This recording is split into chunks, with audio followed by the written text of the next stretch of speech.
Most anglers, when selecting an inshore reel, they overlook this very important detail, and that is reel weight. In this video, I'm going to give you 3 examples of why reel weight is so important and why lighter is better. So when most people are out there doing their research on purchasing a new reel, there's a couple things that usually come to mind. One is going to be price. You want to make sure it's in the budget. And then there's other things like how much drag it has or how many bearings the reel has. And honestly, those 2 things really don't matter. They're pretty much glamour numbers. What makes more of a difference is the actual weight of the reel. That is going to make a big difference. And I'm going to go ahead and tell you the 3 reasons. And the first one, we're going to start out with the most important one. I know a lot of videos make you wait till the end for the most important one. We're going to start out with the most important one. And that is going to be sensitivity. Now, it's important to have a sensitive setup, and the rod is the big part of that, so it does most of the work. So having a lightweight rod and having a sensitive rod, that's important. A lot of people understand that, and they'll talk about that. They'll talk about how sensitive this rod is or how light it is, but then they'll put a heavier reel on it, and it dampens the whole thing down. So how sensitivity works in a rod and reel setup is going to be through vibration transfers.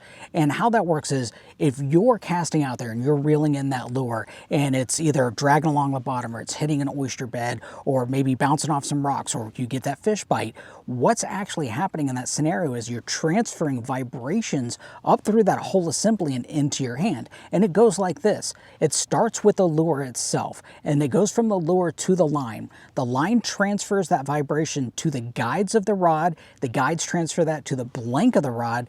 Then the blank of the rod transfers that to the reel handle and the reel handle transfers that to your hand.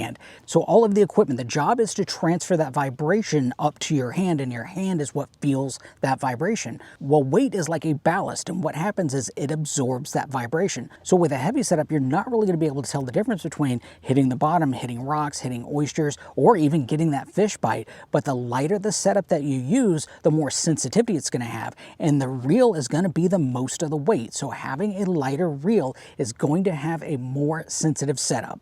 Before we move on to the next one, I want to tell you about the Black Friday deals at Fishstrong. For a short time, we are offering our system bundles at the best value we ever have. Not only will they include the rods, reels, matching line, they will also include all the lures that you need to be set for the next 12 months. This is only for a very short time, so make sure and check it out at fishstrong.com. Now, this next reason is going to really come into play for, say, people like me, where getting a little bit older, body's a little bit beat up, getting a little gray in the beard there, and that's going to be fatigue. And what happens is, you know, the difference between, say, a lightweight reel, say a 7-ounce reel, and a heavier weight reel, which is a 10-ounce reel. And again, we're talking standard inshore fishing here.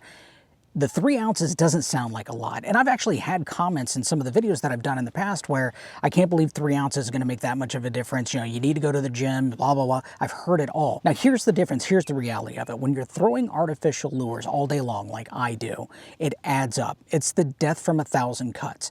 And let me explain that to you. So if I'm throwing artificial lures and I'm making, say, let's say a 100-foot cast. You know, my average cast is 100 foot. So every time I cast out there, I'm going to work that lure back. I'm going to twitch that lure back to the boat. Each time that I lift my hand, that I'm twitching that rod, the difference between a 7-ounce reel and a 10-ounce reel, I'm lifting 3 extra ounces each time. We'll make the math easy. And every time I twitch that rod, I'm moving that lure 4 feet. So let's say at the end of a 100-foot cast, I'm going to twitch that back 25 times. So that means at the end of that cast, at the end of those 25 twitches that it took me to return that lure back, I've now lifted 75 more ounces than I did before. 75 ounces is 4.68 pounds. I did the math.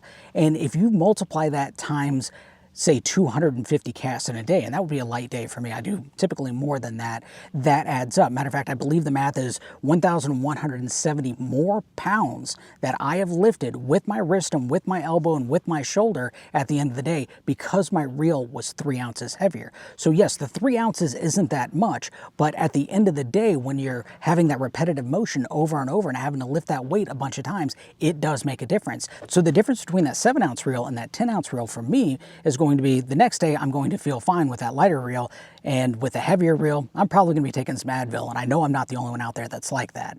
Okay, now here is the big one that you probably never even thought about, and this is big for people like me that mostly are fishing out of a kayak. I happen to be in a boat today, but typically I'm in a kayak. But people that are in a kayak or people that are in a small skiff, if you've done this long enough, eventually what's going to happen is you're going to drop your rod in the water. It's just inevitable. It happens. With a lighter reel, believe it or not, your outfit can actually float and you can recover it. Now, truth be told, if your outfit sits in the water long enough, the reel can soak up that salt water and can really do some damage if you don't get it taken care of. But at least you got your outfit back, and it's not some guy that snagged it 2 years later because it sank to the bottom and it's all covered with barnacles now. You can actually do something with it. If anything, worst case, you can save the rod. Best case, you still got your rod and your reel and you didn't do any damage to it and you're not out hundreds of dollars. So lightweight reels do make a difference when it comes to that. Now, kayak anglers, you've probably seen these noodle looking things that you can attach to your rod to help it float. The only problem with that, besides looking kind of goofy, it does hurt your casting distance because as that line comes off your spinning reel, it's going to hit that noodle and slow the whole thing down. So if you have a lighter weight setup, and especially if you have a full cork grip like what we have here on the slot machine and on our slam stick, any of the rods that we have at Salt Strong, we always put full cork grips on them. But if you have this set up with that lightweight reel, you're going to be able to recover the whole thing and not be out hundreds and hundreds of dollars. So a couple things that you can do to minimize the weight on your reel.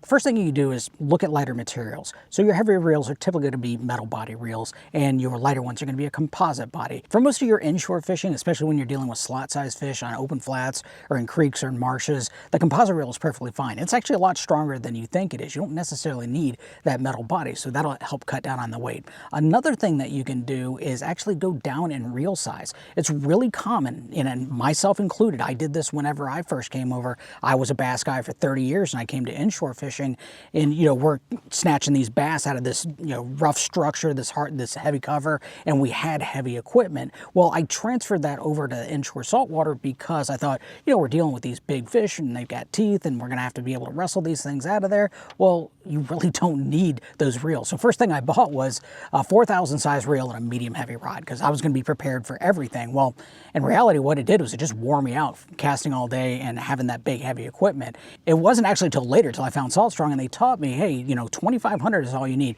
I switched over to 2,500s ever since, and I haven't looked back. And to be honest with you, when I'm dealing with these open flats and all this, I haven't been outgunned. It's perfectly fine. Now, lightweight is a relative term. So again, this is pretty much geared towards inshore saltwater fishing, fishing around flats, fishing around marshes, fishing around creek mouths, that kind of thing. And you can get away with those 2,500 size reels.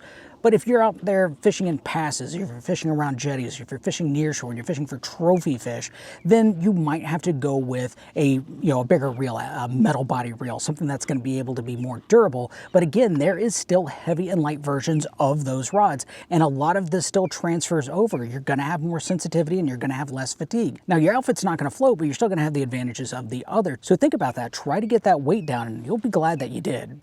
So if you're still using those heavy oversized reels, go lighter. You're going to be able to feel the bites, you're going to have less fatigue, and you might even save one of your outfits if it goes for a swim. And once you do that, you're never going to look back. If you're looking for a strong lightweight reel for inshore fishing, I use and recommend the Otis 2500. This is the same reel that is featured in our tackle system bundles that are currently part of our Black Friday sale. And if you need a larger reel, we also have them available at fishstrong.com. Make sure and check it out. You don't want to miss these deals. So if you like solid tips like this and you want to be able to find the fish faster, check us out and become an insider at Salt Strong. We can help you catch more fish in less time. We've got the technology, we've got the gear, and we will teach you how to use it. We're not just going to sell you something and send you on your way. We have what it takes for you to become the best fisherman that you can. It can change your life. I know it's changed mine. So my name's Pat. I'm one of the fishing coaches here at Salt Strong. I hope this video helped you out. If you have any questions or comments, put those below. And I would love to know where you stand on this. Have you switched from heavier reels to lightweight reels, or are you still using your old reels and you're not going to change? You're not going to hurt my feelings. Let me know down below. As always, I really do appreciate you watching, and I hope your next trip out on the water is a great one. Bye.